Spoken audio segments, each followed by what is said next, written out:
Temario de Historia del Arte. Arquitectura gótica. Tercera parte. La arquitectura gótica en España. Introducción. Características generales del gótico español. Desde el siglo XII la Orden del Císter funda monasterios en la península ibérica. Así llegan, desde fechas tempranas, los nuevos conceptos arquitectónicos y los avances técnicos del gótico. Durante el siglo XIII se levantan las principales obras del gótico castellano, de clara influencia francesa. Durante el siglo XIV el protagonismo pasa a Cataluña y la Corona de Aragón, con un gótico mediterráneo con influencias del sur de Francia. Por último, durante el siglo XV, vuelve a ser Castilla la que lleve la primacía con el gótico isabelino. En general el gótico español se caracteriza por su menor altura, su mayor anchura, y por unas torres y agujas menos determinantes. En definitiva, por una mayor horizontalidad dentro de la verticalidad y ascensión góticas. El período de transición. Durante el último tercio del siglo XII y principios del XIII aparecen en España los primeros templos con estructuras ojivales. La Catedral de Tarragona, la Catedral de Lérida y la Iglesia de San Vicente de Ávila son claros ejemplos de convivencia de estilos. Pese a ser iniciadas en estilo románico, poseen muchas notas del estilo gótico. Arcos apuntados, bóvedas de crucería, etc. La Catedral de Cuenca. Iniciada entre finales del siglo XII y principios del XIII. Es de aspecto exterior puramente gótico, pese a su sencillez. Destaca sobre todo por su interior. De planta de 3 naves con bóvedas de crucería sexpartitas. Transepto centrado. Girola simple. Triforio de arcos apuntados y lobulados con tracería gótica. El pleno gótico del siglo XIII. Sobresalen las 3 catedrales españolas de más clara influencia del gótico clásico francés. La Catedral de Toledo. Iniciada en el siglo XIII, aunque las obras duraron hasta el XV. Es una de las más grandes de España. De 5 naves escalonadas gradualmente, más 2 de capillas laterales. Doble girola con capillas radiales. Y peculiaridades como el hecho de tener solo una torre, aunque se proyectaron 2. La Catedral de Burgos. Más homogénea por su rápida construcción. De 3 naves con estrecho transepto, muy saliente. Girola única, con grandes capillas absidiales. Pilares baquetonados para recoger los nervios de las bóvedas ojivales. Triforio ciego al exterior. Además destaca por las flechas o agujas de las torres de la fachada occidental, de Juan de Colonia, ya del siglo XV. La Catedral de León. La más francesa de todas. De 3 naves, girola y capillas absidiales de planta poligonal. Es la más calada, con grandes ventanales con vidrieras. Triforio abierto al exterior. Y amplísimo claristorio. La arquitectura del siglo XIV en Cataluña y Aragón. Las pequeñas iglesias enlazan con las del sur de Francia. De nave única. Capillas entre los contrafuertes. Cabecera sencilla sin girola. Los grandes templos de Cataluña y Baleares. Se caracterizan por tener menor decoración. Mayor horizontalidad. Mínima diferencia de altura entre las naves y la gran anchura de la central. Contrafuertes generalmente sin arbotantes y con capillas entre ellos. Torres de sección poligonal. Menor número y tamaño de sus vanos. Etc. La Catedral de Barcelona, de 3 naves más 2 de capillas entre los contrafuertes, la nave del crucero no sobresale de las laterales, girola con 9 capillas radiales poligonales, nave central muy ancha, destaca por representar sus torres los clavos de la Santa Cruz, 2 en el crucero y otra a los pies. Santa María del Mar de Barcelona. Es la iglesia más lógica y armoniosa del gótico de su época. De 3 naves de igual altura. Con girola. Destaca por sus pilares muy finos y esbeltos. La Catedral de Gerona. Muy original.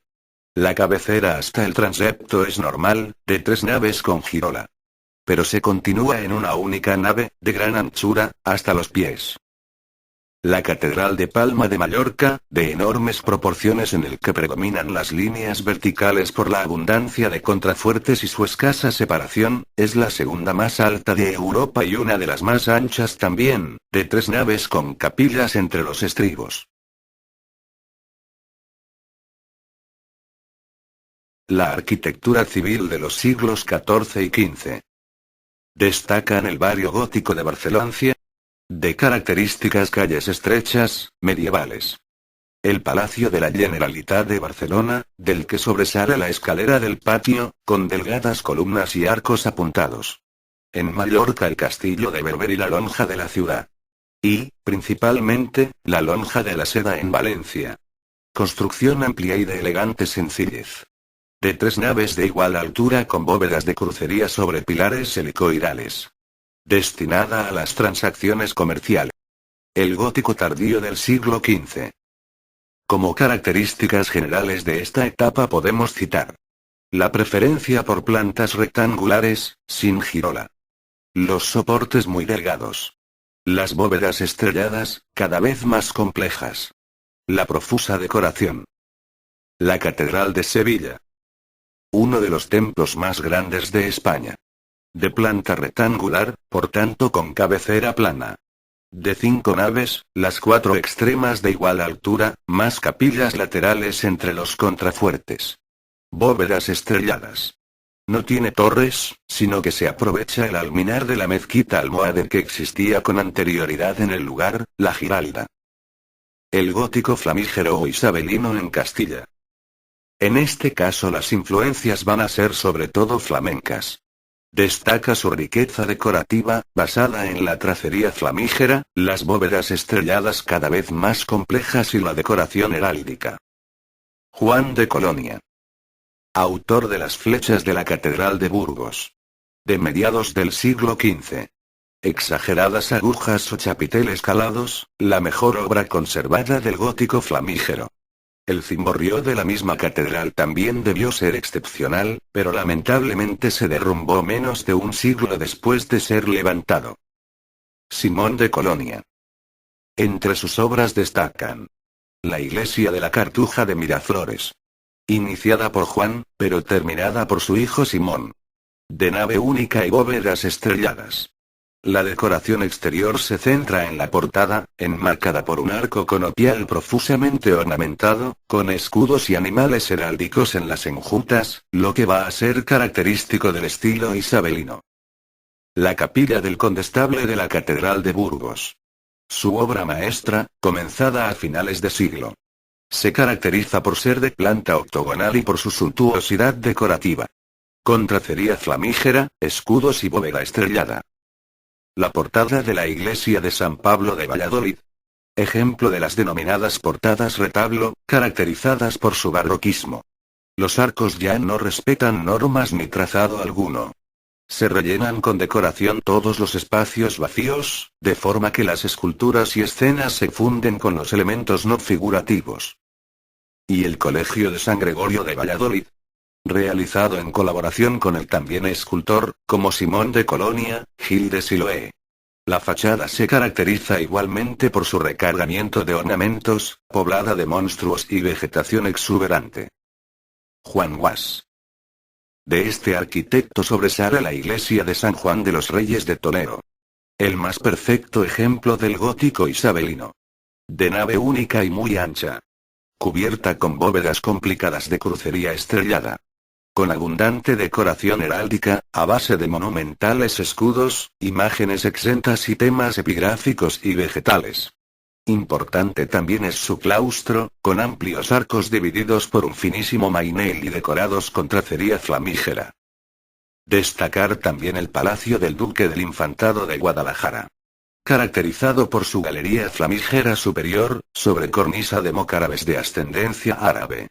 La decoración de puntas de diamante del muro es ya renacentista. Enrique Egas. Autor de la Capilla Real de Granada. Representa el final del estilo isabelino y la transición al plateresco. Encargada por Isabel de Castilla para acoger su sepulcro. Las catedrales góticas del siglo XVI. realizadas aún en estilo gótico, pero durante el Renacimiento, por eso aparecen elementos de este estilo, sobre todo decorativos. La Catedral Nueva de Salamanca. Obra muy tardía, de principios del 16. Comenzada por Juan Gil de Hontañón y continuada por otros maestros, como su hijo Rodrigo. Es de planta rectangular, de 3 naves. Y capillas laterales. Con bóvedas estrelladas muy complejas y recargadas con multitud de nervios. Con galerías de tracería gótica, escudos, medallones, etc. La Catedral de Segovia. También comenzada a principios del siglo XVI según planos de Juan Gil de Hontañón. Continuada en la segunda mitad del XVI por Rodrigo Gil de Hontañón. En este caso se trata de un templo de 3 naves, más 2 de capillas y cabecera con girola con capillas radiales poligonales. Pero de igual recargamiento decorativo.